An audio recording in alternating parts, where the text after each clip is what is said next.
एभली उक्ति एठारे सत्य प्रमाणित होइछि। रायगढ़ जिला पद्मपुर ब्लॉक जातिली ग्रामर के रामाराव एवं पी भास्कर राव ए दुई जन व्यक्ति मां ठाकुराणी मंदिर निर्माण में निज टंकार खर्च करथिले। जातिली ग्रामवासी तत्वावधान उक्त मंदिरटी गढ़ी उठिछि एवं गणेश मंदिर आनंद बुराड़ी निज व्यक्तिगत टंका खर्च करी गणेश मंदिर तैयारी करथिले। किंतु आम ओडिशा नवीन ओडिशा 5T ना बही छापा करी जातिली गणेश मंदिर फोटो देखाई स्वर्गीगढ़ ठाकुराणी मंदिर को 5T अधीन निर्माण कार्य होइथिला बोली प्रचार प्रसार कर जाइछि। এই গ্রামটি পদ্মপুরে ব্লক অধ্যক্ষ মণিমালা সবরক গ্রাম ভিডিও সুজিত কুমার মিশ্র এইভাবে দৃশ্যକୁ দেখি ଏହା କେଉଁଭଳି ହୀନ ରାଜନୀତି ବୋଲି ସାଧାରଣରେ ଚର୍ଚ୍ଚା ଜୋର ଧରିଛି। କେବଳ ଏତିକି ନୁହେଁ, 5T ଆମ ଓଡ଼ିଶା ନବୀନ ଓଡ଼ିଶା ବୁକଲେଟ୍ ବହିରେ ସ୍ୱର୍ଗୀଗଡ଼ର ଗ୍ରାମର ଠାକୁରାଣୀ ମନ୍ଦିର କହି ଦର୍ଶାଇଛନ୍ତି।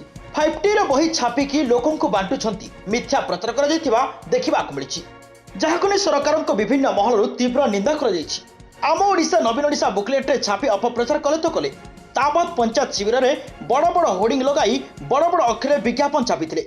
बयस जातिली ग्राम बासिंदा मु आउ ये जो मंदिर ठाकुराणी मंदिर जो बनईचंती तांकर पद्मपुर रामाराव आउ गुणपुर गोटे आचार्य भास्कर राव आउ आमर गाँव रे भी से माने सहयोग साहाय्य रे ये मंदिरटा बनईचंती जो कि बनईचंती 5T रे आमर जो नवीन ओडिशा जो देखैचंती गोटे जिनसटा 5T जो देखैचंती ताइरे ये करिचंती जे कोनोसी ताइरे एक पैसा हमको दरकार नाही आउ ए पैसाटा हमको बेकार निंदा करिया पाई बोली कि गाँ को बदनाम करिया पाई जिनस जा सब चलैचंती आउ टंकाटी मात्र दिया हिनी आम गाँ लोक समर्थन रे तांक दुई लोक साहाय्य रे जिनस सब काम हेची आमर ठाकुराणी मंदिर।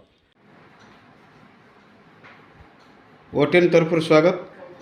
वर्तमान जातिल रे जो ठाकुराणी मंदिर उपरे जो प्रकार आलोड़न सृष्टि होती से विषय कहतु। मंदिर आपण करथिले किंतु सरकार ना नौचे हेले आपण करथिले ना सरकार करथिले एथिरे ज्वलंत उदाहरण 5T ना रे आपण कोन करथिले से मंदिर प्रति कोन आपणकर अछि के रामाराव हमर जाति भाई समस्त मिसी से मंदिर तैयारी करथिलो। तापर गाँ लोक 60-70 हजार टका साहाय्य करथिले सहयोग करथिले सरकार तरफ किसी। रायगढ़ आशुतोष कुमार पटनायक रिपोर्ट रियो न्यूज।